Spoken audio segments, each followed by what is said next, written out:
সবাইকে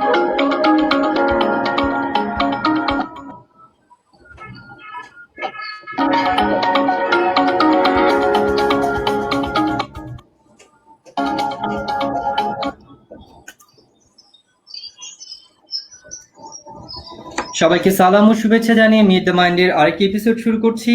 আজকে আমাদের সঙ্গে আছেন ডক্টর সেজুতি সাহা। আশা করি আমাদের গেস্ট যারা আছেন তারা অনেকেই, যদি না সবাই, অনেকেই ওনাকে চেনেন এবং আশা করছি সবাই চেনেন। তো ডক্টর সেজুতি, আপনাকে স্বাগতম আমাদের মিট দ্য মাইন্ডের আজকের এপিসোডে। কেমন আছেন আপনি? ভালো আছি, অনেক ধন্যবাদ। আপনি কেমন আছেন? আছি, আমিও ভালো আছি। আপনি কি দেশে অবস্থান করছেন নাকি বাইরে অবস্থান করছেন বর্তমানে? আমি বর্তমানে কেমব্রিজে আছি, ইউকেতে। ও, কেমব্রিজে আছেন। যাই হোক, কেমব্রিজ শুনলেই আমার একটু একটু কষ্ট হয়।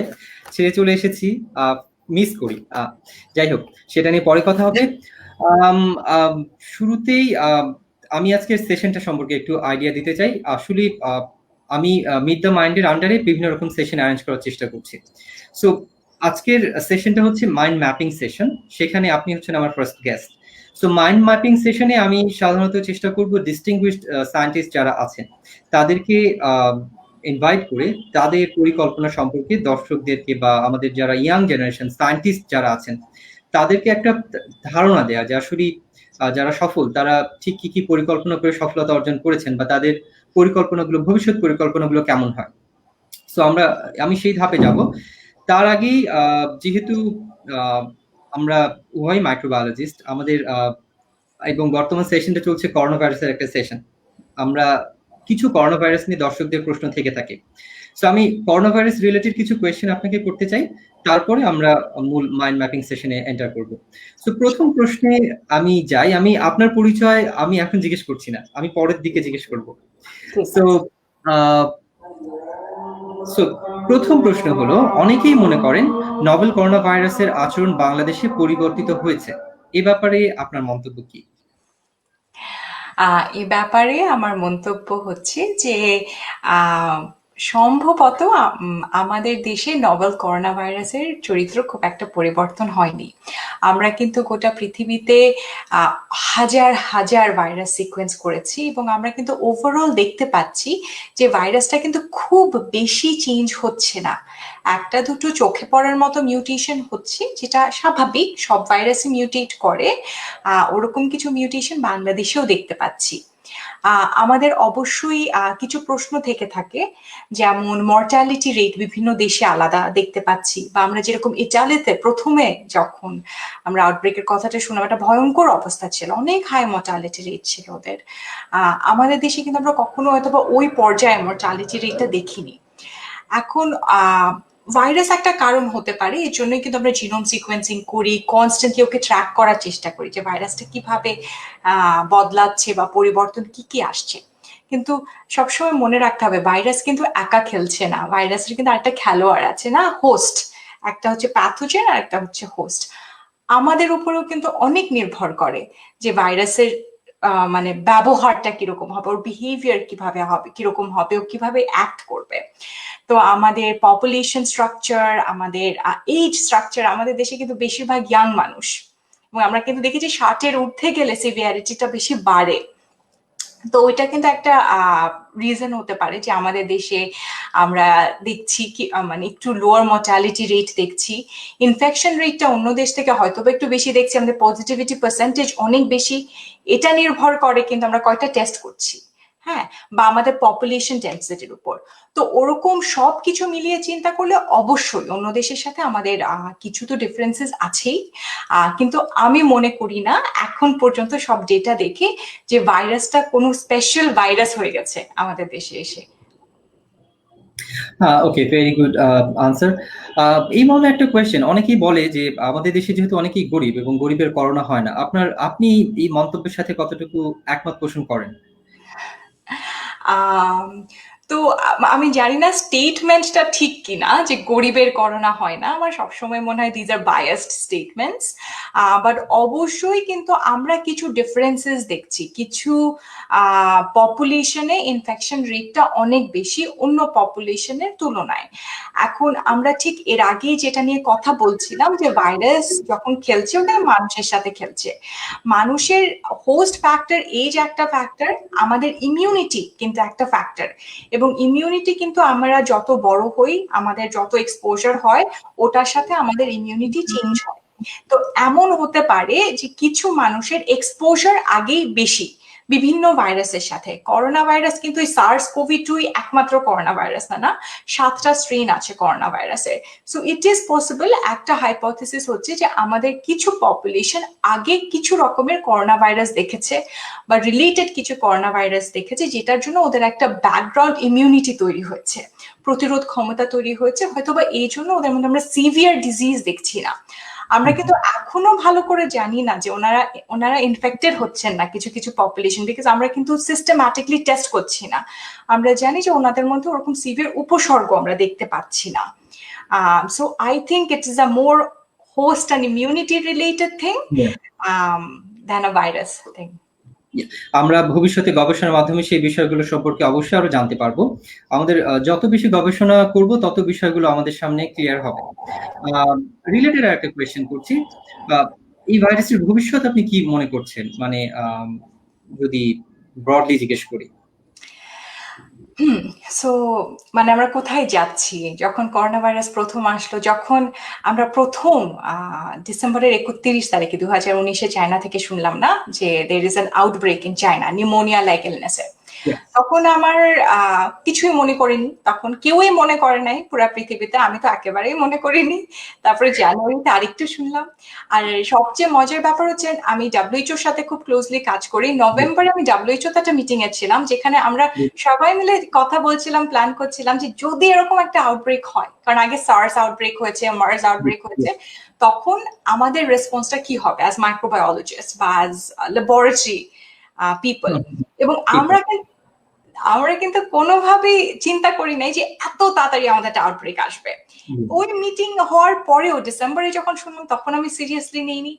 জানুয়ারিতে যখন অন্য কিছু দেশে কিছু কেসেস শোনা গেল তখনও আমি সিরিয়াসলি নিইনি। সো ডাব্লিউএইচও থেকে একটা কল হলো যে চলো আমরা সবাই একসাথে হই, কিছু প্রাইমার্স ডিজাইন করি, তোমাদের কিছু লাগলে তোমরা জানাও। আমি মনে মনে ভাবলাম it's not important for us, আমাদের এখানে হবে কিনা, হবে না হয়তোবা। সো বাট যত দিন গেল তত কিন্তু মানে জিনিসটার সিরিয়াসনেসটা আমি নিজেও গ্রাস্প করা শুরু করলাম, এবং আমার মন মানসিকতা উইথ ডেটা আস্তে আস্তে চেঞ্জ হলো। এখন আমরা কোথায় আছি? অনেক মাস হয়ে গেছে, 8 মান্থে আমরা এখন, it's been a long time, এবং আমরা চেঞ্জেস দেখছি, ইনফেকশন রেটস দেখতে পাচ্ছি, মর্টালিটিতে চেঞ্জেস দেখতে পাচ্ছি। কোথায় যাচ্ছি?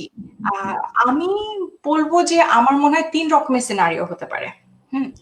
নাম্বার 1, যেটা মনে হয় সবচেয়ে আনলাইকলি, সেটা হচ্ছে ভ্যাকসিনস আসবে, সবাইকে আমরা খুব দম নিয়ে কাজ করব, সবাইকে ভ্যাকসিনেট করব, পুরো পৃথিবীতে 7 বিলিয়ন পিপল এলিমিনেট করে দেবো আমরা ডিজিজটাকে। Very unlikely.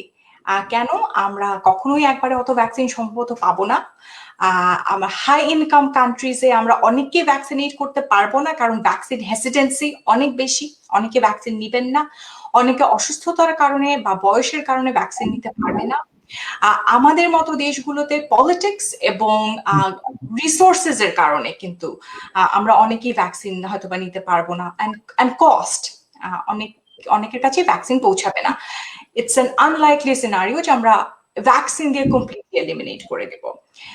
সেকেন্ড সিনারিও হতে পারে যে ভাইরাসটা কোথাওই যাবে না, ভ্যাকসিন আসবে, আমরা কন্ট্রোলে আনবো, বাট আগামী কয়েক বছর ধরে হয়তো বা ডিকেড ধরে আমরা কনস্ট্যান্টলি ভাইরাসটাকে মোকাবেলা করব। কিন্তু ভাইরাস চেঞ্জ হয়, হয়তো বা কয়েক বছর পর পরই আমাদের নতুন একটা ভ্যাকসিন লাগবে। ফ্লুর ক্ষেত্রে আমরা যেটা করি, ইট মাইট বিকাম আ কমন ফ্লু টাইপের একটা ভাইরাস, বাট অবভিয়াসলি ফ্লুর জন্য আমাদের প্রতি বছর ভ্যাকসিন থাকে। ফ্লু খুব তাড়াতাড়ি চেঞ্জ হয়, করোনা ভাইরাস এত তাড়াতাড়ি চেঞ্জ হয় না, হয়তো বা কয়েক বছর পর পর ভ্যাকসিন লাগবে। I think that's a likely scenario. Third একটা সিনারিও হতে পারে, ওইটাও I think is quite likely, সেটা হচ্ছে করোনা ভাইরাস অ্যাগেন কিন্তু এই প্রথম না, হ্যাঁ, এটা একমাত্র করোনা ভাইরাস না। 7 রকমের স্ট্রেইন আছে করোনা ভাইরাসের, 6টা স্পিসিস আছে। এর মধ্যে কিন্তু মাত্র 3টা গুরুতর রোগ করতে পারে, অন্যগুলো কিন্তু বেশ মানে মাইল্ড কোল্ড করে। উই ডোন্ট নো যে হিস্ট্রিতে কখনো যারা এখন মাইল্ড ডিজিজ করে ওরা কখনো সিভিয়ার ডিজিজ করতো কিনা। So one chance is that এই ভাইরাসটাও SARS-CoV-2 আস্তে আস্তে মানুষের সাথে থেকে থেকে খুব উইক হয়ে যাবে, আমাদের সাথেই বাস করবে, কিন্তু খুবই মাইল্ড ডিজিজ করবে। That is I think a third scenario also possible. So এই 3টা আমার মনে হয় যে some combination maybe of all. Make sense. যদি এই মর্মে রিলেটেড কোয়েশ্চেন করি, যে আমরা যদি চিন্তা করি সার্স ভাইরাস যেটা অথবা ফার্স, তারা কোন ফ্যাক্টরের কারণে এলিমিনেট হয়ে গেল? তাদেরকে কি কন্টেইন করা হয়েছিল সে কারণে, নাকি তারা উইকার হয়ে সিস্টেম থেকে চলে গেল? কোনটা হয়েছিল? Very good question. তো 2002-3 এর দিকে আমরা সার্স আউটব্রেকটা দেখলাম, হ্যাঁ, হঠাৎ করে আসলো আউট অফ নোওয়ে, ভালো মর্টালিটি ছিল, চায়নায় অনেক কেসেস দেখলাম, টরন্টোতে, কানাডায় অনেক কেসেস দেখলাম, এবং হঠাৎ করে চলে গেল SARS-CoV-1। এখন পর্যন্ত nobody has solve the mystery, হ্যাঁ, কোথায় চলে গেল SARS-CoV-1। যেভাবে আসলো সেভাবে চলে গেল ভেরি কুইকলি, এবং আমরা কিন্তু তারপর আর দেখিনি SARS-CoV-1টা। করোনা ভাইরাস ছিল 2012 বা 13-তে আমরা মার্স দেখলাম, হ্যাঁ, ওটাও হঠাৎ করেই আসলো, কিন্তু ওটা কিন্তু এখনো যায়নি, কয়েকদিন পরপর আমরা কয়েকটা কেসের কথা শুনি। মার্সের ব্যাপারটা হচ্ছে যে এটা খুব সিভিয়ার ডিজিজ, খুব তাড়াতাড়ি মানুষকে মেরে ফেলে, আর 30% মর্টালিটি রেট। সো খুব তাড়াতাড়ি সে ছড়াতে পারে না, ইমিডিয়েটলি আমরা কন্টেইন করতে পারি ইন মোস্ট কেসেস। তবে মার্স কিন্তু এখনো আছে। So that's the comparison. SARS-CoV-2 কেন এত সাকসেসফুল? একটা হচ্ছে সে খুব মানে অনেকের ক্ষেত্রেই উপসর্গ দেখা দেয় না, সেই সিমটোম্যাটিক মানুষরা ছড়ায় অনেক, এবং ওর মর্টালিটি রেটটা একদম পারফেক্ট, অনেক মানুষকে একবারে মেরে ফেলতে পারে না। সবার মধ্যে দিতে পারে, মানে প্রবাবলি ওর বাইন্ডিং এফিসিয়েন্সিটা অনেক হাই। আমি একটা পেপার পড়েছিলাম যেখানে SARS-1 বা সার্স ভাইরাসের সাথে যদি কম্পেয়ার করি, তাহলে এস প্রোটিনের বাইন্ডিং এফিসিয়েন্সিটা অনেক অনেক গুণ স্ট্রং। সো এই কারণে এটা অনেক বেশি ইনফেকশাস। অনেকে কোয়েশ্চেন করে থাকেন, থার্ড কোয়েশ্চেনে চলে যাচ্ছি, জিনোম সিকোয়েন্স করে কোনো লাভ নেই। অনেকেই মনে করেন যে এত শত জিনোম সিকোয়েন্স বাংলাদেশ থেকে করার কোনো দরকার নেই, দু একটা এদিক সেদিক মিলিয়ে করলেই হলো। এটা একটা বিষয়। আবার আরেকটা বিষয়, অনেকেই ধারণা করেন যে আমাদের দেশে যে জিনোম সিকোয়েন্স হয়েছে বিভিন্ন জায়গায়, যদি চিন্তা করি এখন 5-7 জায়গায় থেকে আমরা অলরেডি সিকোয়েন্স পেয়েছি, সবগুলো কাইন্ড অফ বায়াসড, মানে ঢাকা বেসড। সো সে কারণে আমরা প্রপারলি এদেরকে ভাইরাসটাকে ট্র্যাক ডাউন করতে পারিনি যে আসলে অরিজিনটা কোথায়। আমরা বলি ইউরোপিয়ান, বাট মানে হতে পারে চাইনিজ অরিজিন ছিল, আমরা কিন্তু সেই পেশেন্ট গুলোকে মিস আউট করে গেছি। তো এই দুটি ব্যাপারে আপনার মন্তব্য কি, যে জিনোম সিকোয়েন্সের দরকারটা কি, আর দ্বিতীয়ত আমরা কি একটা লিনিয়েজ মিস করে গেছি কিনা? ইম্পর্টেন্ট কোয়েশ্চেন এবং ভ্যালিড কোয়েশ্চেন, কারণ সিকোয়েন্সিং কিন্তু একটা রিসোর্স ইন্টেন্সিভ একটা ব্যাপার, আমরা অনেক রিসোর্সেস খরচ করছি জিনোম সিকোয়েন্সিং করার জন্য। করে কি লাভ? আমরা আগে একটু চিন্তা করি, প্রথম থেকে যে পুরো বিশ্ব যে জিনোম সিকোয়েন্সিং করছে, কি কি লাভ হয়েছে অলরেডি আমাদের। প্রথমত, জানুয়ারির 8 তারিখে আমরা প্রথম করোনা ভাইরাস দিয়ে যে আউটব্রেকটা হচ্ছে চায়না, এটা কিন্তু বুঝেছিলাম কারণ আমরা সিকোয়েন্সিং করেছিলাম।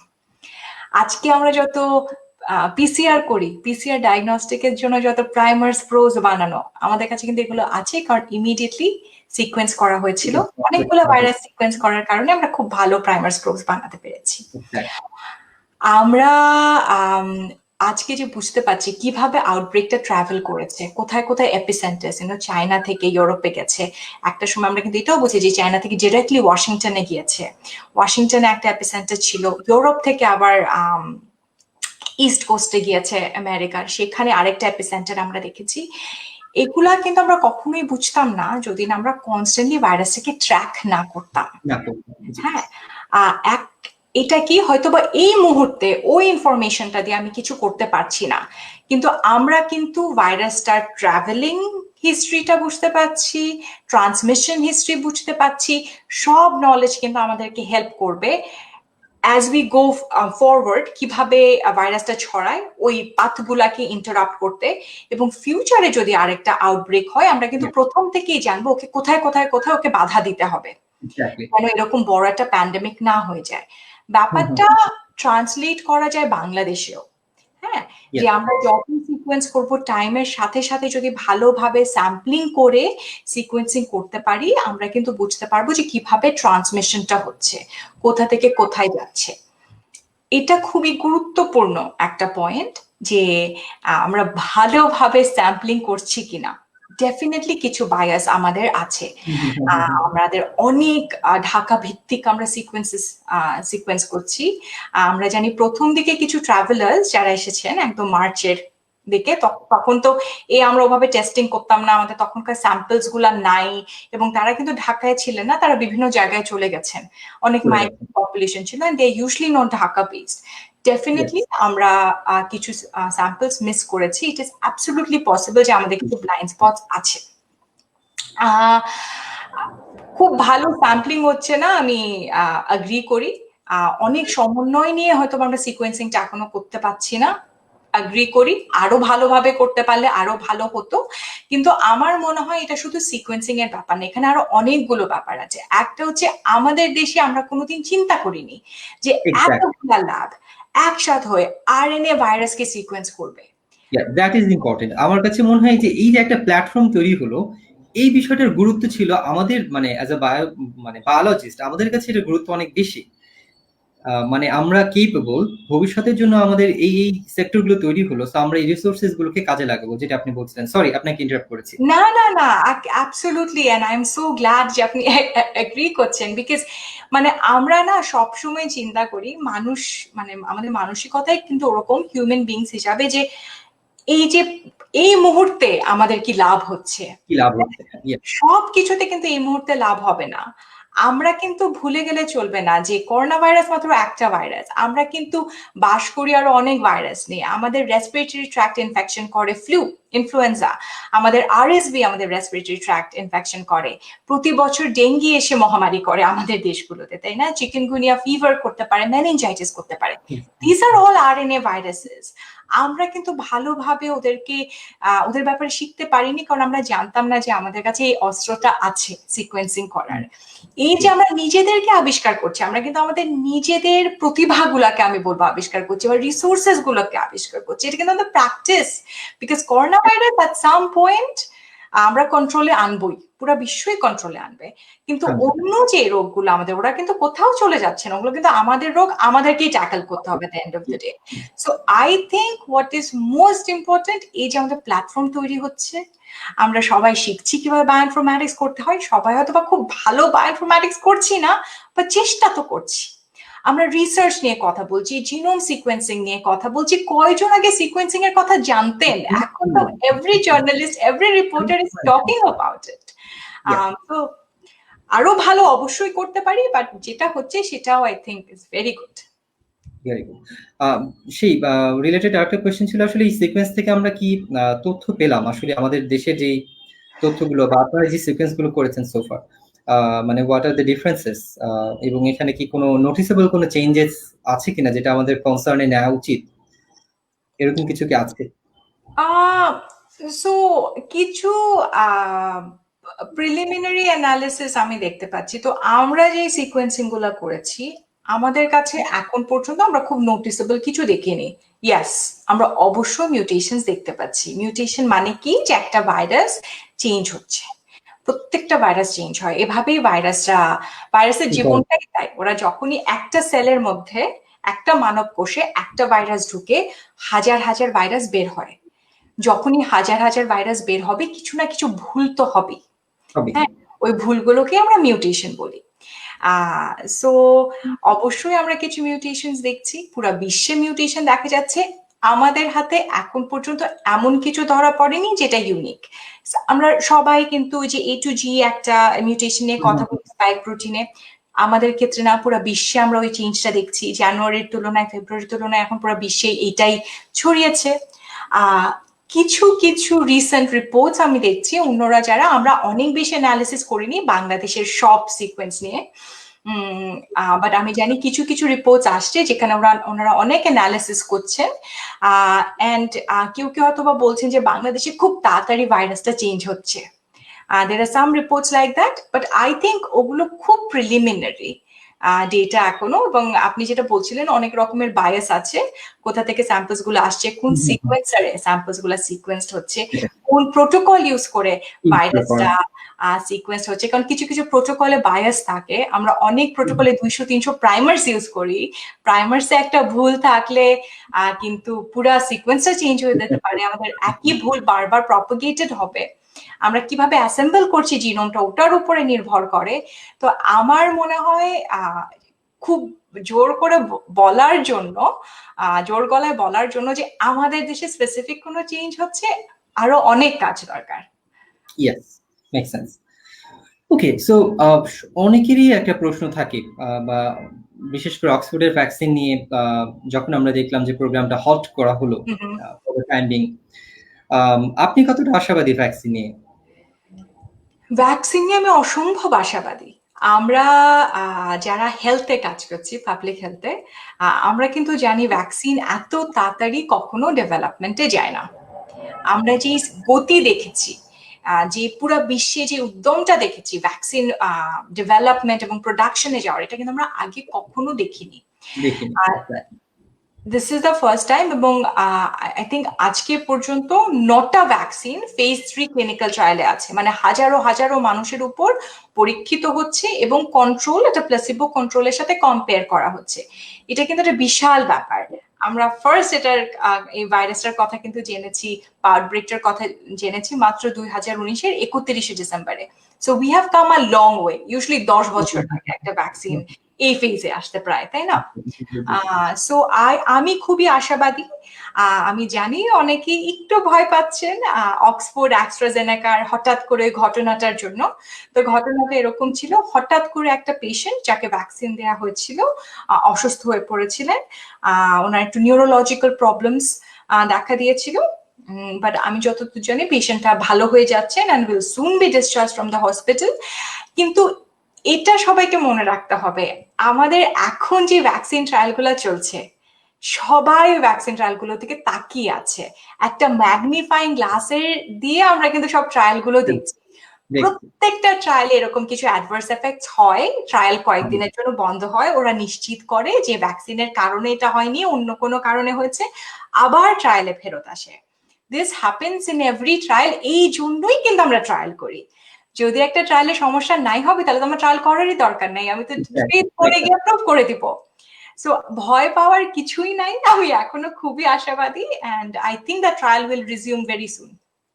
আর যদি আমরা চিন্তা করি কনস্ট্রাক্টর নিয়ে, যেটা একটা অ্যাডিনো ভাইরাসের ব্যাকবোনের উপরে জাস্ট আমরা SARS-CoV-2 এর একটা প্রোটিনকে দিয়েছি। এখন অ্যাডিনো ভাইরাসের এই ভেক্টরটা, মানে it is not something new, এটা তো অন্যান্য ভ্যাকসিনের জন্য ইউজ হয়েছে। সো আমরা মানে বুঝতে পারি যে ওকে কি সমস্যা হতে পারে, এবং এই যে হল্ট করা হয়েছে দ্যাট ডাজন্ট মিন যে পুরো প্রোগ্রামটা বাতিল হয়ে গেল। জাস্ট ফার্দার ভেরিফিকেশনের জন্য যে আসলেই কোথাও কোনো সমস্যা আছে কিনা, সেটা কি পেশেন্টের নিজস্ব সমস্যার কারণে এই সমস্যাটা হলো নাকি ভ্যাকসিনের সাইড ইফেক্ট, এগুলো হয় যেটা আপনি বলছিলেন, এগুলো হয়, এগুলো নিয়ে চিন্তা করার কিছু নেই। যারা ভ্যাকসিন নিয়ে আমরা সবাই আশাবাদী, আমরা চাই একটা ভ্যাকসিন সাকসেসফুলি লঞ্চ করুক, তাহলেই আমাদের দুশ্চিন্তা থেকে আমরা খানিকটা হলেও মুক্তি পাবো। সো এই ছিল করোনা ভাইরাস নিয়ে সেগমেন্ট। এই পর্বে আমি চলে যাব আমাদের আসলে এই প্রোগ্রামের মূল যেই থিমটা, মাইন্ড ম্যাপিং সেগমেন্টটায়। সেখানে আমি দর্শকদের উদ্দেশ্যে একটা ম্যাপ শেয়ার করব। মূলত মাঝখানে যাকে দেখতে পাচ্ছেন উনি হলেন, সরি একটু মনে হয় স্লো আসবে, 1 সেকেন্ড, কেন জানি আসলো না, আমাকে আরেকবার শেয়ার করতে হবে, সরি।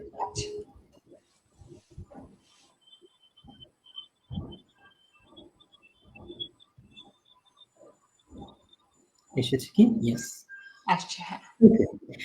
সো মাঝখানে দেখতে পাচ্ছেন যাকে, উনি হলেন আমাদের আজকের গেস্ট ডক্টর সেজুদি। আমরা তার আজকে লাইফ নিয়ে একটু কথা বলবো, তার মাইন্ডটাকে একটু ম্যাপ করার চেষ্টা করব। মূলত এই কয়েকটা বিষয় নিয়ে আমাদের কথা হবে। আমি ম্যাপটা কি রেখে কথা বলবো নাকি সরিয়ে কথা বলবো? আমাকে জিজ্ঞেস করছেন? হ্যাঁ, আপনাকে জিজ্ঞেস করছি যে ম্যাপটা কি রেখে কথা বলবো নাকি সরিয়ে কথা বলবো? কোনো নাকি সমস্যা নাই, যেটা খুশি। সলভ করা যায় কিনা? ম্যাপের সাথে দেখি একটু সলভ করা যায় কিনা। না, ম্যাপ সলভ করা যায় না। সো ঠিক আছে, ম্যাপটাকে আমি সরিয়ে নিচ্ছি। আচ্ছা। আদারওয়াইজ কথা বলতে সমস্যা হবে। সো আমরা মূলত আপনার ব্যক্তিগত জীবন, শিক্ষা জীবন, ক্যারিয়ার এবং সমস্যা ও সম্ভাবনা নিয়ে কথা বলবো। সমস্যা সম্ভাবনা মানে আপনি কি ফিল করছেন আমাদের দেশের পার্সপেক্টিভে, সেই বিষয়গুলো নিয়ে ডিসকাস করব। তো প্রথমে চলে যাই আম, ব্যক্তিগত বিষয়ে, যে আপনি আম, এক সেকেন্ড, হ্যাঁ, আপনার প্রিয় মানুষকে, আপনার প্রিয় মানুষ সম্পর্কে জানতে চাই। আহ প্রিয় মানুষটিকে।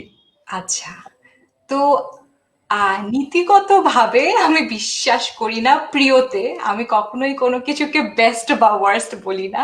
আমার মন থেকে কখনোই ওটা আসে না।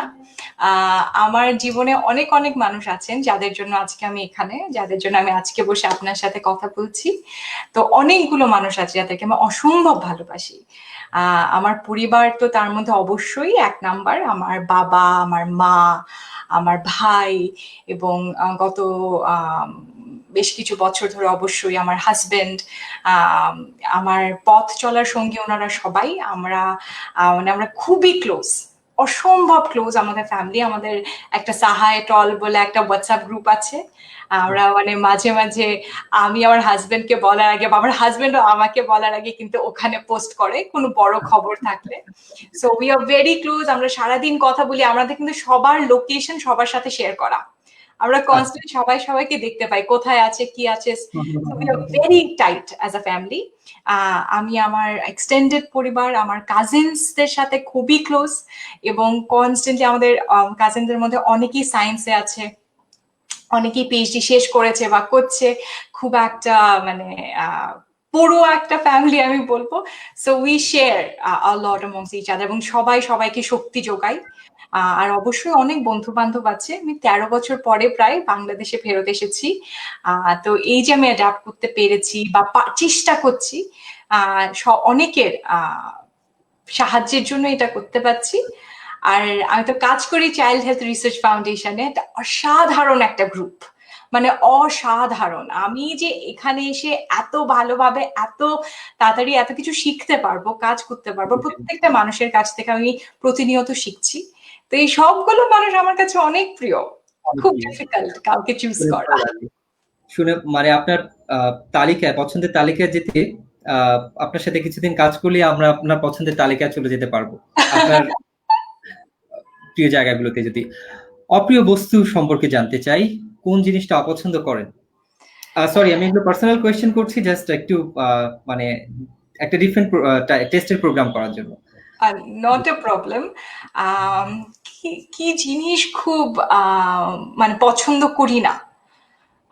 আমার ছোটখাটো কিছু জিনিসে খুব বিরক্ত লাগে। যেমন যদি খুব কনস্ট্যান্টলি কোথাও কোনো শব্দ হয়। আমার মাইগ্রেন আছে, তো আমার খুব মাথা ধরে যায় যে আশেপাশে খুব শব্দ বা খুব হর্ন, ট্রাফিকের শব্দে আমার খুব কষ্ট হয়। আর হচ্ছে তেলাপোকা পছন্দ করি না একেবারে, তেলাপোকা বা সাপ, এনিথিং দ্যাট ক্রলস, যার পা নাই। আম, পছন্দ করি না। বাট ওরকম অপছন্দের কিছু নাই। ওকে, সো আমরা পরের সেগমেন্টে যাই। বই পড়া। আচ্ছা, বই পড়া হয়। অনেকেই আমাদের এই জেনারেশনের মানুষজন বই পড়তে পছন্দ করেন না বা সময় পান না। আচ্ছা, আপনার আপনার অবস্থানটা কেমন? আমি বই পড়ি। আমি বই পড়তে অসম্ভব ভালোবাসি। আমি মাঝে মাঝে রাতে একটু আগে আগে ঘুমাতে যাই, তখন কার মনে হয় বিছানায় গেলে তো বইটা পড়তে পারবো সবকিছু ভুলে গিয়ে। আহ আহ, আগে যত পড়তাম এখন আসলে অতটা পড়া হয় না, কারণ বইটা নিয়ে হয়তো বা শুই কিন্তু বই খোলার আগে ঘুমিয়ে যাই। আহ, কিন্তু চেষ্টা করি, হ্যাঁ, মানে বালিশের নিচে বইটা থাকে। আম, আমি সরি, বাট আমি ইংরেজি বই অনেক পড়ি। বাংলা বই পড়ার অভ্যাসটা মাঝখানে কমে গেছিল যখন বাইরে ছিলাম। চেষ্টা করছি আবার ফেরত আনার। বাট বই পড়ি, এবং ইউজুয়ালি নন ফেভারিট রাইটার কে? Favourite favourite writer. আমি কিছু খুব ভালো বইয়ের নাম বলতে পারি আচ্ছা, যেটা আমার খুব পছন্দ, and usually it's তাহলে diverse. একটা বই নাম বলেন যেটা আপনার কাছে মানে সব থেকে বেস্ট মনে হয়েছে। আচ্ছা, খুব পছন্দের একটা বই হচ্ছে আমার বায়োলজি অ্যাজ আইডিওলজি। এই বইটার লিখেছেন হচ্ছেন আর.সি. লুইনটন, এবং উনি খুব অসাধারণভাবে, খুব ছোট্ট পাতলা একটা বই আমাদেরকে সবাইকে বুঝিয়েছেন যে আমরা মনে করি বিজ্ঞানী হওয়া মানে আমরা খুব অবজেক্টিভ, আমরা যেটা বলছি তথ্য মানে প্রুফ নিয়ে বলছি, ডেটা এভিডেন্স বেসড ডিসিশনস আমরা সবসময় নিচ্ছি। ব্যাপারটা আসলে তা না। আমরা বিজ্ঞানী হই আর যাই হই, আমাদের সবার কিছু বায়াস আছে। আমরা কোথায় বড় হয়েছি, আমাদের জীবনে আমরা কি কি দেখেছি, সবকিছু কিন্তু বায়াস করে আমাদের ওই সায়েন্টিফিক এভিডেন্সের ইন্টারপ্রিটেশনে। তো ওইটা আমার অসম্ভব ভালো লাগে, মানে ভালো লেগেছে এবং লাগে বলছি কারণ আমি প্রায় ফেরত যাই বইটাতে। ছোট্ট বই তো বারবার পড়া যায়, নিজেকে মনে করানোর জন্য যে I have to be ready to change constantly. আমার কি কি বায়াস আছে আমি যে কাজগুলো করছি ওগুলোতে। অসাধারণ একটা বই। তাছাড়া অপোজিট একটা বই, খুব মোটা বই, ক্যান্সার নিয়ে লেখা, একদম ক্যান্সারের হিস্টোরিক্যালি প্রথম থেকে আজকে পর্যন্ত কিন্তু গল্পের মতো করে লেখা। বইটার নাম হচ্ছে Empire of All Maladies. Siddhartha Mukherjee নামের একজন ডক্টর লিখেছেন, হার্ভার্ডের। Very very good book. Recently একটা বই পড়েছি খুব ভালো, অ্যাঞ্জেলা সাইনির লেখা। It's called Inferior, about women in science. So yeah, অনেক ভালো বই। ভালো ভালো বইয়ের নাম শুনলাম। আশা করি আমাদের শ্রোতা যারা আছেন, বিশেষ করে ফিমেল যারা আছেন, তারা এই বইগুলো থেকে কিছুটা অনুপ্রেরণা নেবেন। বাকি অনুপ্রেরণা আমরা তার সেতুতে আরো অন্যান্য গল্প থেকে নেব। সেই সাথে বলতে চাই, ফিজিক্যাল এক্সারসাইজ করা হয়? সায়েন্টিস্ট, আমরা দেশে যারা সায়েন্টিস্ট আছি তারা এই বিষয়টাকে গুরুত্ব দেই না, যদিও আমরা সায়েন্স বুঝি, কিন্তু তারপরেও সুযোগ হয়ে ওঠে না। আপনার ক্ষেত্রে বিষয়টা কেমন? আমার ক্ষেত্রে বিষয়টা ডিফার করে। আমি অনেক ট্রাভেল করি, আমার ফ্যামিলিও বিশ্বের দুই প্রান্তে। আমি অনেক আগে থেকে, গত প্রায় 15-16 বছর ধরে আমি দৌড়াই। আমি যখন থেকে ডিসকভার করলাম যে আমি দৌড়াতে পারি, আমি দৌড়ে খুব ভালো, তখন থেকে আমি অনেক অনেক রেস দৌড়িয়েছি আমার জীবনে। এখন বয়সের সাথে সাথে দৌড়ানোটা একটু কমে যাচ্ছে, বাট এখনো অসম্ভব ভালোবাসি দৌড়ানো। যখন দৌড়াতে পারি না, আমার অনেক কনফারেন্স কলস থাকে এখন, আমি রেগুলারলি দৌড়াতে পারি না, কিন্তু আমি ফোনটা হাতে নিয়ে বের হয়ে যাই, হাঁটি আর কথা বলি। বাংলাদেশে একটু কষ্ট বাইরে গিয়ে দৌড়ানো বা বাইরে হাঁটা, অবশ্যই। তো আমাদের অফিসে ছোট্ট একটা জিম আছে, আমাদের অফিসের মেয়েরাই ওটা বেশি ইউজ করে মনে হয় ছেলেদের থেকে।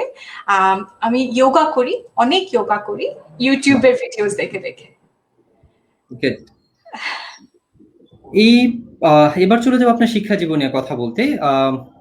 জানতে চাইবো স্কুল কলেজ কোনটা ছিল, কোথায় পড়াশোনা করেছেন?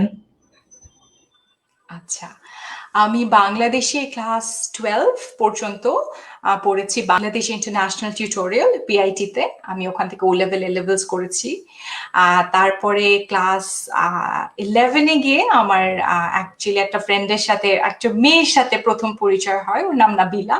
আমার বেস্ট ফ্রেন্ড হয়ে গেল, এবং তখন আমার মনে হয়েছিল যে আমি ওকে ছাড়া তো বাঁচবো না, আমার বেস্ট ফ্রেন্ডকে ছাড়া আমি কিভাবে বাঁচবো। তো ওর হাফ ফ্যামিলি থাকতো হচ্ছে ক্যানাডাতে, তো ও ক্যানাডায় পড়াশোনার জন্য অ্যাপ্লাই করলো বলে আমিও চুরি করে ক্যানাডায় অ্যাপ্লাই করেছিলাম পড়ার জন্য, পড়াশোনার জন্য না, ওর সাথে থাকার জন্য। তারপরে তো 4টে ইউনিভার্সিটিতে অ্যাপ্লাই করেছিলাম, 4টাতেই চান্স পেয়েছি। ইউনিভার্সিটি অফ টরন্টো থেকে সবচেয়ে বড় স্কলারশিপ ছিল, তো তখন বাবা মা খুব রাগ করেছিলেন অবশ্যই। তারপরেও স্কলারশিপ পেয়েছি, তো বললো যে ঠিক আছে যাও, অনেক ড্রামা ছিল, but then I went to Canada. University of টরন্টোতে আমি বায়োকেমিস্ট্রিতে আমার ব্যাচেলার্স করলাম, অনার্স। বায়োকেমিস্ট্রি সাবজেক্টটা চুজ করে দিয়েছিলেন বাবা মা। আমার বাবা সবসময় বলেন যে বায়োকেমিস্ট্রি পড়লে বেসিকটা ভালো হবে। ওইটা শুনে শুনেই, জানি না কেন বলেন, এখনো বুঝি নাই আমি, কিন্তু ওটা শুনে আমি বায়োকেমিস্ট্রি পড়েছি। তারপরে পিএইচডি করলেন মাইক্রোবায়োলজি রিলেটেড কোন টপিকসে? Molecular জেনেটিক্সে actually. ওটাও আমি হচ্ছে বায়োকেমিস্ট্রি যখন পড়তাম, আমার তখন বাবা মার কাছে এক্সট্রা টাকা পয়সা কিছু পেতাম না, দিতেন না খুব একটা বেশি। আমিও চাইতাম না। তো কিছু টাকা লাগবে বলে আমি একটা ল্যাবে একটা চাকরি নিয়েছিলাম। মানে পার্ট টাইম কাজ করতাম একটা ল্যাবরেটরিতে। আমার খুব ভালো লাগলো। আমার মনে হয় আমি এখানেই পিএইচডি করব। তো ওই ল্যাবটা was under the department of molecular genetics. ওভাবে আমি মলিকুলার জেনেটিক্সে ঢুকেছি, অনেক বেশি চিন্তা ভাবনা করে ঢুকি নাই। I wanted to work in that lab. আমার প্রথম চাকরিও ওখানে, পিএইচডিও আমি শেষ পর্যন্ত ওই ল্যাব থেকে করেই বের হয়েছি। Make sense. শিক্ষা জীবন নিয়ে কথা হলো, এরপরে চলে যাবো আপনার ক্যারিয়ার নিয়ে কথা বলতে। খুব ইম্পর্টেন্ট কোয়েশ্চেন, কেন গবেষণাকেই বেছে নিলেন? আমার জন্য উত্তরটা খুব সোজা। আমি গবেষণাকে বেছে নিয়েছি কারণ ছোটবেলায় গবেষণার মধ্যেই বড় হয়েছি। বাবা মা দুজনেই অণুজীব বিজ্ঞানী। বাসায় সারাদিন গবেষণা নিয়েই কাজ এবং কথাবার্তা চলতো। এবং আমি দেখতাম যে বাবা মাঝে মাঝে রান্নাঘরের প্রেসার কুকারে অটোক্লেভ করতেন। যদি আমাদের ঠান্ডা লাগতো তাহলে থ্রোট সোয়াব নিতেন, কিন্তু সকাল পর্যন্ত তো থ্রোট সোয়াবটা হাসপাতালে যাবে না, সো টিভির উপরে রেখে দিতেন যেন ব্যাকটেরিয়া একটু গ্রো করে, মাঝে মাঝে ওই গরমে যেন গ্রো করে।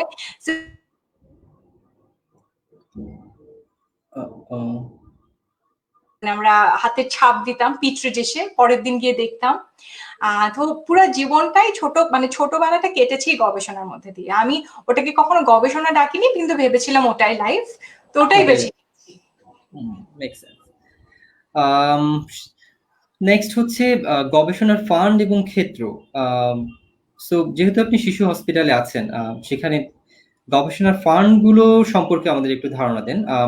আমরা যেমন আমি বিশ্ববিদ্যালয়ে আছি, আমার ক্ষেত্রে গবেষণার ফান্ড কিছু বিষয় আমি অ্যাভেল করতে পারি। আপনাদের জন্য কি ফান্ডের স্কোপটা অনেক বেশি কিনা, বা থাকলেও সেগুলো কিরকম, বা আমরা বা অন্যান্য যে সায়েন্টিফিক অর্গানাইজেশন আছে বাংলাদেশে, তারা চাইলে কি সেগুলো অ্যাক্সেস করতে পারে কিনা?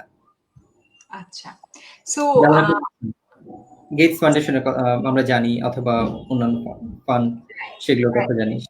জি। সো আমাদের যে এনজিওটা চাইল্ড হেলথ রিসার্চ ফাউন্ডেশন বা সিএইচআরএফ, আমরা অবশ্যই ডোনার ডিপেন্ডেন্ট। হ্যাঁ, এবং আমাদের বেশিরভাগ ফান্ডিংই ইন্টারন্যাশনাল ফান্ডিং। আপনি যেটা বলছিলেন, আমরা বিল এন্ড মেলিন্ডা গেটস ফাউন্ডেশনের সাথে অনেক কাজ করি, অনেক বছর ধরে ওনারা আমাদেরকে সাপোর্ট করছেন, আইদার ডিরেক্টলি বা ইনডিরেক্টলি। ইনডিরেক্টলি মানে হচ্ছে আমাদের অনেক কোলাবোরেটরস আছেন পুরো বিশ্বে, জনস হপকিন্স ইউনিভার্সিটি হোক, স্ট্যানফোর্ড ইউনিভার্সিটি হোক, বিভিন্ন জায়গায় কোলাবোরেটরস আছেন এবং আমরা একসাথে অনেক রিসার্চ স্টাডিজ করি। আমার বাবাও তো অবশ্যই, মানে বাবারই এটা অর্গানাইজেশন, উনি বানিয়েছেন সিএইচআরএফ। তো তখন থেকেই বাবার একটা দল আছে কোলাবোরেটরস এর, আমার একটা দল আছে কোলাবোরেটরস এর। তো মাঝে মাঝে তো ওনাদের কাছে ফান্ডিংটা আসেন, আমরা সাব অ্যাওয়ার্ডি হই, একসাথে কাজ করি। এভাবে বেশ কিছু ফান্ডিং আমাদের কাছে আসে। আর এখন গত কয়েক বছর ধরে অনেক ডিরেক্ট ফান্ডিং আসছে গেটস ফাউন্ডেশন থেকে ডিরেক্টলি আমাদের কাছে। তাছাড়া আমরা ইউকে গভর্নমেন্টের সাথে কাজ করি, এনআইএইচআর। ওনাদের রেসপিরেটরি ডিজিজের উপর বেশ ফান্ডিং আছে, কলস হয়, আমরা অ্যাপ্লাই করি, মাঝে মাঝে নিজেরা করি, মাঝে মাঝে অন্য দলের সাথে করি। এনআইএইচআর এবং ওরা কিন্তু এলএমআইসি, মানে লো মিডল ইনকাম কান্ট্রিজে বেশ ফান্ডিং দেয়, বাট খুঁজে খুঁজে বের করতে হয় অপরচুনিটিস গুলো। আচ্ছা। রবার্ট কক ইনস্টিটিউট জার্মানিতে, ওনাদের কিছু ফান্ডিংস আমাদের কাছে আসে, আমরা অনেক হেল্প পাই। মাঝে মাঝে ফান্ডিং পাই না, শুধু রিএজেন্টস পাঠিয়ে দেন আমাদের কাছে, which is also very helpful. তাছাড়া কিছু ছোট ছোট ফার্মাসিউটিক্যাল কোম্পানিজও কিন্তু ছোট ছোট গ্র্যান্টস দেয়। আমার যতদূর মনে পড়ছে যে মোস্ট অফ আর ফান্ডিং কাম এরকম জায়গাগুলা থেকে। এনআইএইচ কিছু গ্র্যান্টস দেয়, বাট আমরা ইউজুয়ালি এনআইএইচ এর সাথে ডিরেক্টলি কাজ করি না, अगेन কোলাবোরেটরসদের সাথে অথবা একসাথে গ্র্যান্টস জমা দিই বা সাব অ্যাওয়ার্ডি হই। বাট এখন পর্যন্ত বেশিরভাগ গ্র্যান্টই আমাদের ইন্টারন্যাশনাল। আপনাদের প্রাইমারি ফোকাস তাহলে কোন দিকে? প্যাথোজেনিক ব্যাকটেরিয়া, নাকি ভাইরাস, নাকি বায়োকেমিক্যাল প্যারামিটারস? মানে মূল ফোকাসটা কোন জায়গায় যদি? হ্যাঁ, আমাদের মূল ফোকাস, আমি যদি একটু পার্সোনালি আমার কথা বলি, মানে যেই জন্য আমি দেশে এসেছি, যেই কাজগুলো আমি করছি, আমার মূল ফোকাস হচ্ছে 5 বছরের শিশুদের কেন ইনফেকশন হয়, কি দিয়ে ইনফেকশন হয়। আমি ইনফেকশনে ফোকাস করি এবং আমি বোঝার চেষ্টা করি কি কি জীবাণু দিয়ে ইনফেকশন গুলা হচ্ছে এবং তাদের প্যাটার্নস গুলা কিরকম। আমরা প্রায়ই যখন ইনফেকশন নিয়ে কথা বলি, আমরা ওভারঅল ইনফেকশন নিয়ে কথা না বলে হয়তো বা প্রায় এক একটা প্যাথোজেন নিয়ে কথা বলি। তাতে কি হয়, যে প্যাথোজেন গুলো আমরা চিনি শুধু তাদেরকে নিয়ে বারবার কথা হয়, কিছু প্যাথোজেন সবসময় ইগনোর হয় বিকজ হয়তো আমরা জানি না ওরা রোগ করে। তো আমার মেইন প্রজেক্টই হচ্ছে রোগের মানে প্যাথোজেন নির্ণয় করা, যেটা আমি জিনোমিক সিকোয়েন্সিং বা মেটাজিনোমিক সিকোয়েন্সিং দিয়ে আমরা করে থাকি। অনেক ক্ষেত্রে জ্বর হয় বা মেনিনজাইটিস হয়, আমরা বুঝি না কি দিয়ে হচ্ছে। তো আমরা বিভিন্ন রকমের আনবায়াস মেটাজিনোমিক সিকোয়েন্সিং করে বোঝার চেষ্টা করি কোন প্যাথোজেন দিয়ে হচ্ছে। হতে পারে ব্যাকটেরিয়া, হতে পারে ভাইরাস, হতে পারে ফাঙ্গাস। বাট আমার যেটা এম সেটা হচ্ছে একটা অ্যাটলাস তৈরি করা, যে 5 বছরের শিশুদের বাংলাদেশে এই জীবাণু দিয়ে রোগ হচ্ছে। তারপরে হোপফুলি ওখান থেকে বিভিন্ন সায়েন্টিস্ট এক একটা করে প্যাথোজেন বেছে নিবেন এবং ওনাদের মতো রিসার্চ করবেন। বাট আমাদের প্রথম ম্যাপটা দরকার, যেটা এখনো আমাদের দেশে নাই। তো ওটা রাইট নাও আমার এম। গুড, খুবই ভালো একটা ইনফরমেশন। নেক্সট একটা কোয়েশ্চেন হচ্ছে, নারী হিসেবে চ্যালেঞ্জ, লাইক আপনি অ্যাজ আ ফিমেল বাংলাদেশে গবেষণা করতে এসে কোনো স্ট্রাগল ফেস করেছেন কিনা? আমার এই প্রশ্নটা উত্তর দেওয়া খুবই কঠিন আমার জন্য, কারণ আমি অসম্ভব একটা প্রিভিলেজ ফ্যামিলি থেকে এসেছি। আমি বিজ্ঞানীদের ফ্যামিলি থেকে সবসময় অনেক সাপোর্ট পেয়েছি। অ্যাটলিস্ট ফ্যামিলির মধ্যে কখনো দেখিনি আমার আর আমার ভাইয়ের মধ্যে অনেক তফাৎ। সোসাইটাল কিছু অবশ্যই কিছু ডিফারেন্সেস ছিল সোসাইটাল, বাট কখনোই মানে বাবা মাকে দেখিনি ডিসক্রিমিনেট করতে। তো আমি, অন্যরা যতটা বুঝেন আমি হয়তো বা বুঝি নাই, ভেরি লাকি। এসে জয়েন করেছি চাইল্ড হেলথ রিসার্চ ফাউন্ডেশন। বলবো যে বেশ ফ্ল্যাট এবং মেজরিটি উইমেন একটা অর্গানাইজেশন আমাদের, প্রায় 60% উইমেন। সো আমাদের মধ্যে একটা ভালো সিস্টারহুড আছে। হ্যাঁ, আমাদের international women's day is a big deal. আমরা সবাই একসাথে গল্প করি, আমরা নিজেরা কথা বলার চেষ্টা করি আমাদের কি কি প্রবলেমস হয়। সো আমি নিজে খুবই খুবই প্রিভিলেজড। কিছু চ্যালেঞ্জেস অবভিয়াসলি সোসাইটিতে হয় আমাদের দেশে, কারণ আমরা এভাবে দেখি না মেয়েদেরকে যে এভাবে চাকরি করবে, গবেষণা করবে। স্পেশালি আমার যেটা সোসাইটিতে প্রবলেম হয়, আমার হাজবেন্ড অন্য দেশে থাকেন, আমি দেশে এসেছি। সো এটা নিয়ে I have two answer a lot of questions, but that is okay. এটা আমি বলবো না যে আমার দেশ বলেই হচ্ছে, আমি বাইরে গেলেও মানে কানাডাতেও I have very similar problems. So বায়াসটা কিন্তু সব জায়গায় আছে। আমাদের অর্গানাইজেশন আমি বলবো যে অনেক নারী আছেন যারা আমার থেকে অনেক অনেক অনেক বেশি চ্যালেঞ্জেস ফেস করেন। প্রতিদিন অফিসে আসা থেকে শুরু করে কখন বাসায় যাচ্ছেন, এবং বাসায় গিয়ে সে কিন্তু সারাদিন কাজ করে বাসায় গিয়ে কি কি কাজগুলো করছেন আমি কিন্তু দেখতে পাই কনস্ট্যান্টলি ডিফারেন্সেস গুলো একটা ছেলে একটা মেয়ের মধ্যে। না, একটা মেয়ে বাড়িতে গেলেও কিন্তু বাসার কাজগুলো গিয়েই করছে, একটা ছেলে বাসায় গিয়েও কিন্তু আমার সাথে ইমেলে যোগাযোগ রাখছে, কোডিং করছে, একসাথে কাজ করছে। So there are those societal differences, যেটা কিন্তু রিসার্চে আসলে অনেক ইম্প্যাক্ট ফেলে অবশ্যই। So I think these are very big challenges, যে চ্যালেঞ্জেস গুলো আমরা একদিনে অ্যাবলিশ করে দিতে পারবো না। These are small things that we have to progress. It's just আমরা এগুলো নিয়ে কথা বলতে হবে এবং সবার আগে বিশ্বাস করতে হবে যে একটা মেয়ে আর একটা ছেলের রিসার্চ ক্যাপাবিলিটিতে কোনো ডিফারেন্স নাই। এক্স্যাক্টলি, সবাইকে একই সুযোগ দিতে হবে। ওকে, থ্যাংক ইউ। এরপরে চলে যাব সমস্যা ও সম্ভাবনা নিয়ে। আপনি যেহেতু দেশে বিদেশে বিভিন্ন জায়গায় কাজ করেছেন এবং দেশে একটা রিসার্চ অর্গানাইজেশনের সাথে জড়িত, আপনার কাছে কি মনে হয় দেশের সব থেকে বড় বাধা কোনগুলো গবেষণার ক্ষেত্রে যদি চিন্তা করি? বেশ কিছু বাধা আছে দেশে কাজ করার। যেহেতু অনেকদিন বাইরে ছিলাম, ভুলে গেছিলাম, জং ধরে গেছিল মনের মধ্যে যে কি কি বাধা আছে। বাধা, আমি বলবো প্রথম বাধা হচ্ছে রিসার্চ সাপ্লাইজ পাওয়া, এবং এটা আমার কাছে খুব বড় বাধা মনে হয়। কারণ আমি যখন কানাডায় পড়াশোনা করেছি, ঘুমাতে যাওয়ার আগে ল্যাপটপ থেকে কিছু একটা অর্ডার করতাম, পরের দিন বা তার পরের দিন বা একদিন পরে ম্যাক্সিমাম আমার টেবিলের উপরে ওগুলা এসে কেউ অটোমেটিক ডেলিভার করে দিয়ে যেত।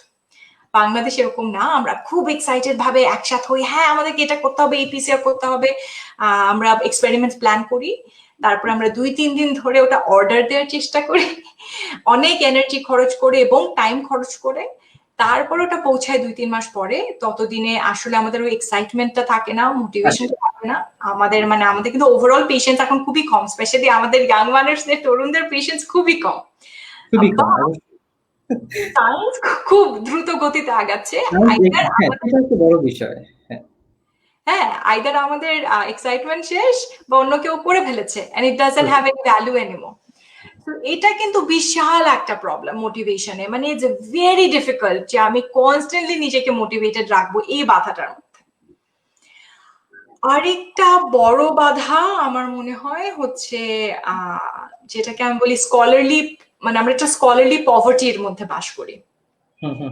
আমরা আমাদের বেশিরভাগ ইনস্টিটিউশনেরই কিন্তু সাবস্ক্রিপশন নেয় বিভিন্ন জার্নালের, টু গেট ফ্রি পেপার্স। প্রায় আমরা পে ওয়াল হিট করি, কোন একটা পেপার খুঁজি, পাবমেডে যাই, সার্চ করি, বলে $30 দাও, $50 দাও টু রিড অ্যান আর্টিকেল।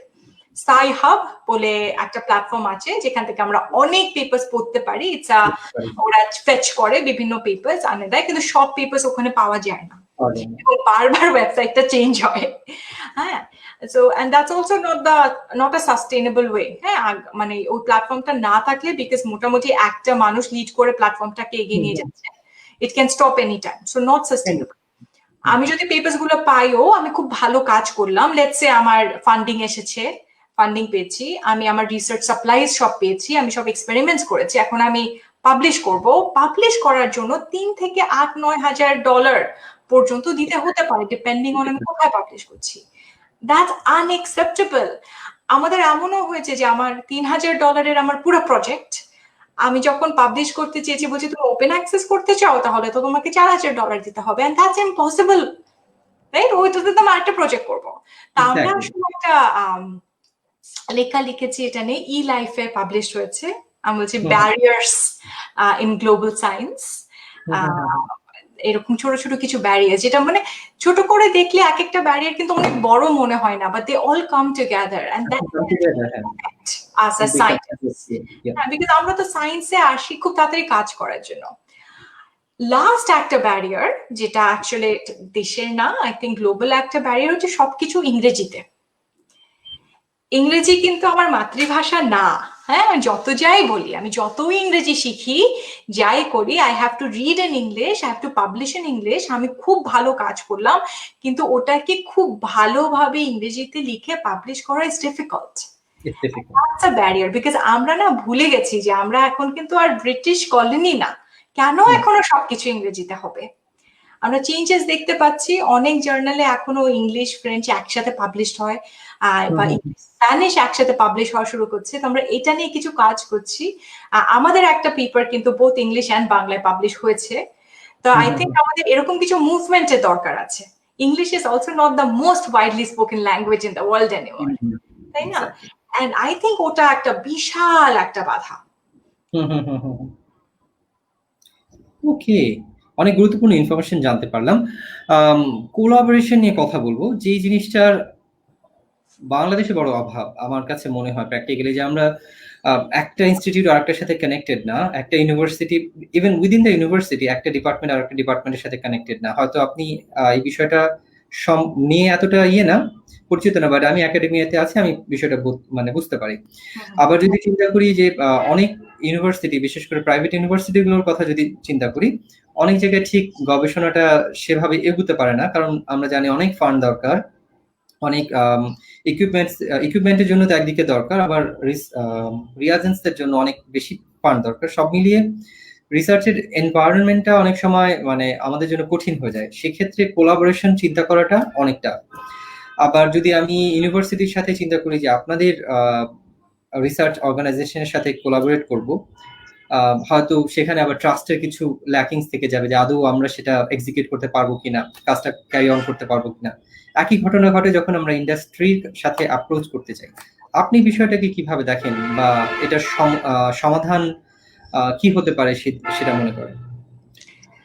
আচ্ছা, সো কোলাবোরেশন, হ্যাঁ, মুহূর্তে মুহূর্তে টের পাই যে আমাদের কোলাবোরেশনের অভাব, এবং অভাবটা বোধহয় আমরাই সৃষ্টি করেছি। এখানে অন্য কাউকে দোষী করা যাবে না, গবেষকরাই সৃষ্টি করেছে এই অভাবটা। আমি ছোট একটা এনজিওতে কাজ করি, আমরা অনেক রিসার্চ করি, কিন্তু আমি টের পাই, কারণ যখন অন্য ল্যাবগুলোতে কাজ করেছি, আমার আজকে একটা রিয়েজেন্ট শেষ বা আমাকে এই মেশিনটা ইউজ করতে হবে, আমি দৌড়ে অন্য একটা ল্যাবে চলে গেছি বা একটা রিয়েজেন্ট নিয়ে এসেছি, বা আমার কিউপিসিআর মেশিন নাই, অন্য কারো আছে, অন্য কারোটা গিয়ে ইউজ করছি। ভাই মেশিন ইউজ করতে তো পয়সা লাগে না, না? কেন আমার 10টা ল্যাবের 10টা পিসিআর মেশিন থাকতে হবে? It's a hmm hmm West of hmm resources, right? Exactly. যেটা আমি বাংলাদেশে দেখি না এখন পর্যন্ত। এখন দের অনেক structural and systematic reasons for this. একটা হচ্ছে গবেষণা, যদি আমরা একটা মানে ফিল্ড হিসাবে চিন্তা করি, পুরো গবেষণার ফিল্ডটাই কিন্তু নতুন, আমরা ওইভাবে ট্রেন্ড না যে কিভাবে গবেষণা করতে হয়। আরেকটা হচ্ছে যে মন মানসিকতাটা লাগে, আমাদের একটা বোধহয় মন মানসিকতা আছে যে হায়ারার্কিটা এরকম একটা হুম হুম পাহাড়ের মতো, এবং উপরে শুধু একটা মানুষই বসতে পারবে, এর বোধহয় আর কোনো জায়গা নাই উপরে। হুম। ব্যাপারটা কিন্তু তা না। হুম। মানে ওপরটা তো ফ্ল্যাট, এবং আমরা যতজন চাই একসাথে কাজ করলে সবাই একসাথে উপরে উঠতে পারবো, এবং একসাথে সবাই করবো। আরো উঠতে পারবো। Science exactly. কোলাবোরেশন ছাড়া হয় না। এবং শুধু যে বায়োলজি বা মাইক্রোবায়োলজিস্ট অন্য মাইক্রোবায়োলজির সাথে কোলাবোরেট করবে তা না, না আমাদের অবশ্যই। ফিজিসিস্টদেরকে দরকার, আমাদের ইঞ্জিনিয়ারদেরকে দরকার, কারণ আস্তে আস্তে কিন্তু আমরা এক্সপ্যান্ড করছি। আমি যখন তাই। বায়োইনফরম্যাটিক্স করব, আমি তো একজন মেবি কম্পিউটার সায়েন্টিস্টের সাথে সবচেয়ে ভালো বায়োইনফরম্যাটিক্স আমি করতে পারবো, কারণ ওর যে ট্রেনিং আছে আমার তো ওই ট্রেনিংটা নাই। সো আই থিঙ্ক এগুলো কিছু এডুকেশনেরও কিছু ব্যাপার আছে, আমাদেরকে একদম এডুকেশন মানে সিলেবাসে ঢুকাতে হবে। হাউ সিলেবাসে টু ঢোকাবো। Research and how to collaborate. ট্রাস্টের কিছু বিষয় আছে, ট্রাস্ট আদায় করতে হবে, কিছু এক্সাম্পলস ক্রিয়েট করতে হবে যে লেটস সে ডক্টর ফিরোজ আর ডক্টর সেজুতি মিলে এই কাজটা করেছেন, and we have to go out together and talk about our experience and how this can work together. প্রত্যেকটা মানুষের কিন্তু স্ট্রেংথ আর উইকনেসেস আছে, আমাদের দায়িত্ব বোঝা কি স্ট্রেংথ কি উইকনেস আমরা কিভাবে কমপ্লিমেন্ট করবো। বাংলাদেশে মাঝে মাঝে আমরা বেশি বিদেশিদের সাথে কোলাবোরেট করতে আমাদের খুব সমস্যা হয় না, কিন্তু মনে হয় যে দেশিদের সাথে কোলাবোরেট করতে আমরা একটু হেসিটেট করি। এটা আমাদেরকে বন্ধ করতে হবে। Somehow at the end of the day আমাদের রিসার্চ আমাদের নিজেদেরকেই করতে হবে। কোভিড-19 এর সময় কিন্তু কেউ চলে আসে নাই আমার দেশে আমাদেরকে হেল্প করার হ্যাঁ জন্য। We had to exactly. Figure out everything. সারা জীবন কিন্তু আমরা স্যাম্পল বাইরে পাঠিয়ে দিয়েছি সিকোয়েন্সিং এর হুম হুম জন্য। হুম হুম হুম এবার হুম। কিন্তু আমরা নিজেরা করেছি। ওয়াই উই তার মানে উই ক্যান। এগুলো মনে রেখে আমাদেরকে নিজেদেরকে কোলাবোরেট করে নিজেদের প্ল্যাটফর্মটাকে আরো শক্ত করতে হবে। মানে কোনো ইয়ে নাই, কোনো অপশন নাই। ওকে। সো অনেক নেগেটিভ কথা বলে ফেললাম দেশকে নিয়ে, এবার বলুন আসার জায়গা কি, দেশকে নিয়ে আসার কথা কিছু বলুন। আমি তো মনে করি আমরা অনেক আশার কথা বললাম। এই যে এত কাজ হচ্ছে এখন দেশে, এতগুলা ল্যাবস এখন টেস্টিং করছে, I think that is also part of growth in research. এত যে সিকোয়েন্সিং হচ্ছে, 6টা 7টা ল্যাব যে সিকোয়েন্সিং করছে, that is part of research. এই যে প্ল্যাটফর্মটা আমরা তৈরি করেছি, এখন নেক্সট আমাদেরকে দেখতে হবে যে এই প্ল্যাটফর্মটা রেখে আমরা কিভাবে আস্তে আস্তে এগোতে পারি। প্রথমে আমরা যেগুলো নিয়ে কথা বলছিলাম যে এই যে এত সিকোয়েন্সিং হচ্ছে, লাভ কি হচ্ছে, আমরা এরপরে ডেঙ্গি সিকোয়েন্স করবো, আমরা এরপরে চিকেনগুনিয়া সিকোয়েন্স করবো, ইনফ্লুয়েঞ্জা সিকোয়েন্স করবো। তো এগুলো কিন্তু আশার বিষয়। হ্যাঁ, আরেকটা আশার বিষয় হচ্ছে যে আমাদের দেশে কিছু কিছু ইউনিভার্সিটিতে, কিছু কিছু দেশে বাইরে কম্পিটিশন এত বেশি, কারণ অনেকেই একটা রোগ নিয়ে কাজ করছেন, বা হুম হুম এই রোগের এটা নিয়ে কাজ করছেন, ও রোগের ওটা নিয়ে কাজ করছেন। আমাদের দেশে অপোজিট। হ্যাঁ, আমাদের অনেক অনেক রোগ আছে কিন্তু অনেক অনেক রিসার্চার নাই, তো আমরা যেটাই করি সেটাতে আমরা ভালো করতে বাধ্য, কারণ অপরচুনিটিস অনেক অনেক আছে। আজকে এক্স্যাক্টলি। আমরা ছোট্ট একটা ভাইরাস সিকোয়েন্স করে like we were very surprise. আমি খুবই সারপ্রাইজ হয়েছি যে মানুষ এত কেন গুরুত্ব দিচ্ছে, মানে ওয়াই এম আই সো, মানে হঠাৎ করে কেন এত রেকগনিশন পাচ্ছি জাস্ট একটা ভাইরাস সিকোয়েন্স করে, বাইরে কিন্তু এটা পেতাম না, তাই না? সো আই থিঙ্ক আমাদের অনেক আনট্যাপড অপরচুনিটিস আছে, অনেক রোগ আছে যেগুলো নিয়ে আমরা এখনো কিচ্ছু জানি না। যেহেতু মানে বায়োলজিস্ট, একটু বায়াস ভাবে কথা বলছি, রোগ সেটাই। নিয়ে অনেক কথা বলছি, বাট অনেক জায়গা আছে এখানে কোনো কাজ হয়নি, এবং অল্প একটু কাজ করলে আমরা অনেক ফল অনেক পাবো। ভালো রিকগনিশন পাবো, অনেক ভালো রেজাল্টস পাবো। সেটাই হলো আমাদের আসার জায়গা। সো মোটামুটি এই বিষয়গুলো ছিল আমার আসলে মাইন্ড ম্যাপিং সেশনে আপনার কাছ থেকে এক্সট্রাক্ট করার বিষয়। এরপরে চলে যাব আবারও কিছু কোয়েশ্চেনে। আমি একটু স্ক্রিন শেয়ার অফ করি। সো আমরা সম্ভাবনার কথা বলছিলাম।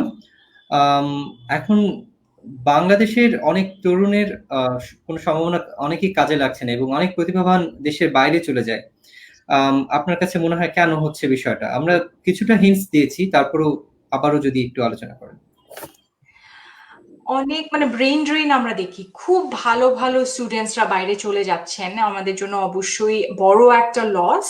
কারণ এখানে রিসার্চ করা কঠিন, এখানকার রিসার্চের ক্ষেত্রটা বোধহয় আমরা ওভাবে বানাতে পারিনি এখনো। আসলে খুব স্ট্রাগল করতে হয় আমাদের, তো মানে পেশেন্সেরও তো একটা লিমিট আছে।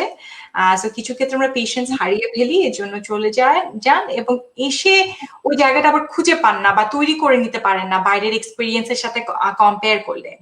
তো অবশ্যই অনেকেই থাকতে পারেন না বা চলে যেতে বাধ্য হন। বাট আমার মনে হয় যেটা আস্তে আস্তে আমি বোধহয় একটু একটু চেঞ্জ দেখতে পাচ্ছি। আপনি যেরকম ফেরত এসেছেন, আমি ফেরত এসেছি, এরকম বেশ কিছু নতুন নতুন বিজ্ঞানীদেরকে, তরুণ বিজ্ঞানীদের সাথে আমার পরিচয় হচ্ছে। আমি খুবই ইন্সপায়ার্ড ওনাদের সাথে কাজ করে বা কথা বলে। আমার মনে হয় কিছু চেঞ্জ দেখতে পাচ্ছি। বাট আমরা যদি সবাই একসাথে কাজ করি, আমরা যদি এরকম শোতে আসি, কথা বলি, আমার মনে হয় Exactly. we can make a difference. আমরা হ্যাঁ, নিজেরা নিজেদের ক্ষেত্রটা বানিয়ে নিব। আমার মনে হয় আমাদের একটা প্ল্যাটফর্ম দরকার যেখানে আমরা একটা কিউমুলেটিভ ভয়েস রেজ করবো, যে আমাদের রিসার্চটা, আমরা আমাদের কথা বলছি, বায়োস মানে দুজনই মাইক্রোবায়োলজিস্ট হয়ে গেছি, সো আমাদের হয়তো ইন্টারেস্টের জায়গাটা মানে মিলে যাচ্ছে। But it's not about microbiology only. সায়েন্সের একটা হচ্ছে ইউনিফাইড প্ল্যাটফর্ম দরকার, যে আমরা এখানে আমাদের ভয়েসটাকে রেজ করবো, যে ওকে উই নিড দিস, আমাদের এই জিনিসগুলো দরকার বা এই বিষয়গুলো দরকার, যাতে করে আমরা মুভ অন করতে পারি এবং দেশের তরুণদেরকে ধরে রাখতে পারি। এখানে তো হাইট সিকের কোনো মানে অপশন নাই। আমরা এখন 2020 শেষ করে ফেলছি। সো আমাদের সামনের দিনের পরিকল্পনাগুলো আরো রিজিড হতে হবে, আরো স্ট্রং হতে হবে। দেশের তরুণদের উদ্দেশ্যে কিছু জানতে চাই, বিশেষ করে আমাদের নারী শিক্ষার্থীদের উদ্দেশ্যে কিছু বলুন। আম, আপনি অবশ্যই তাদের জন্য একজন রোল মডেল, সো তাদের উদ্দেশ্যে কিছু বলুন। আহ তরুণদের উদ্দেশ্যে আমি সবসময় মোটামুটি একটা কথাই বলি, সেটা হচ্ছে যদি বিজ্ঞানী হতে হয় আমাদের মতো দেশগুলোতে, শুধু বিজ্ঞানী হলেই চলবে না, অ্যাক্টিভিস্ট হতে হবে। কিছু সাইড বেছে নিতে হবে এবং ফাইট করতে হবে ওগুলো পাওয়ার জন্য। সব সময় জোর গলায় কথা বলতে হবে আমাদের কি সমস্যা, এগুলো নিয়ে কথা বলতে হবে। এই যে আজকে আমরা কতগুলো সমস্যা নিয়ে কথা বললাম, এগুলো কিন্তু শুধু আমার সমস্যা না, প্রত্যেকটা মানুষের সমস্যা, প্রত্যেকটা রিসার্চারের সমস্যা। আমরা যখন এগুলো নিয়ে একসাথে সবাই কাজ করব, যখন বুঝবো everybody is facing the same problem, তখন হয়তো আমরা একসাথে কিছু সলিউশনও আনতে পারবো। আমি তরুণ সায়েন্টিস্টদেরকে একটা কথা খুব বলবো, সেটা হচ্ছে অন্টারপ্রেনারশিপ। আমরা প্রায় বলি আমরা রিএজেন্ট পাই না, সাপ্লাই পাই না, কিট পাই না। আমাদের কিন্তু সবকিছু বাইরে থেকে আনার কোনো প্রয়োজন নেই। বাইরে যে অনেক কিটস প্রডিউস হয়, যে ছোট ছোট কোম্পানিগুলো যারা এখন অনেক বড় হয়ে যাচ্ছে, যেরকম জাইমো রিসার্চ বা বায়োবেসিক, ওরা কিন্তু কিছু স্টুডেন্টসরা বা ইয়াং রিসার্চাররা এই ছোট ছোট স্টার্ট আপ গুলো খুলেছিল, সিম্পল কিটস বানিয়েছে। এখন ওই কিটস দিয়ে পুরো বিশ্ব এখন করোনা ভাইরাস টেস্ট করছে বা একটু আরএনএ এক্সট্রাকশন করছে। এই জিনিসগুলো আমরা আমাদের দেশে বসে করতে পারি, হোক না বাণিজ্যকরণ, কিন্তু এগুলো হলে কিন্তু আমাদেরই হেল্প হবে এবং এটাতেও কিন্তু সায়েন্টিস্টদের বড় রোল আছে। আমি তরুণদেরকে বলবো যে রিসার্চ করতে হবে বা শুধু ইন্ডাস্ট্রিতে যেতে হবে এটাই কিন্তু আমার অপশন না। entrepreneurship is also very very important. আর মেয়েদের ব্যাপারে বলবো যে আমাদের সব জিদ থাকতে হবে। মাঝে মাঝে সবার কথা শুনতে শুনতে বা সমাজের কথা শুনতে শুনতে আমরা হয়তো বা ভুলে যাই আমরা কি চাই। আমাদের মানে উদ্দেশ্য, আমাদের গোল সবসময় চোখের সামনে রাখতে হবে। চিন্তা করতে হবে আমরা কি চাই, ওই উদ্দেশ্যে খুব জোরে দৌড়াতে হবে। আমাদের শক্তি অনেক দরকার, আমরা হয়তো বা একা একা সবসময় শক্তিগুলো অর্জন করতে পারবো না। অন্য নারীদের সাথে কাজ করতে হবে এবং যেই নারীরা উপরে উঠতে পাচ্ছি, আমরা আমরা যারা একটু প্রিভিলেজড, আমাদের কিন্তু সবার দায়িত্ব যেন আমরা অন্যদেরও উঠার পথটা বানিয়ে দিই বা টেনে টেনে যেন সবাইকে তুলি। আমরা যদি একসাথে না গাই, আমরা কিন্তু ঘুরে ফিরে ওই একই জায়গায় পড়ে বৃত্তের মধ্যে পড়ে থাকি। ওকে, আপনার সাথে কথা বলে অনেক ভালো লাগলো। আশা করি দর্শক যারা শুরু থেকে আমাদের সঙ্গে আছেন তারাও এনজয় করেছেন। আপনাদের কোনো জিজ্ঞাসা থাকলে কমেন্ট বক্সে লিখে জানাতে পারেন, আমি সেগুলো পরবর্তীতে হয়তো ডক্টর সেজুদের কাছ থেকে জেনে আপনাদের জানানোর চেষ্টা করব, তার পক্ষ থেকে উত্তর দেওয়ার চেষ্টা করব। আর আপনাদের যদি প্রোগ্রামগুলো ভালো লেগে থাকে বা এই ধরনের কোনো প্রোগ্রাম জানতে চান বা বিশেষ কোনো অতিথিকে এই প্রোগ্রামে দেখতে চান, তাহলে আমাকে কমেন্টসে জানাতে পারেন বা পার্সোনালি মেসেজ করতে পারেন। আমি তাকে ইনভাইট করে সংযুক্ত করার চেষ্টা করব।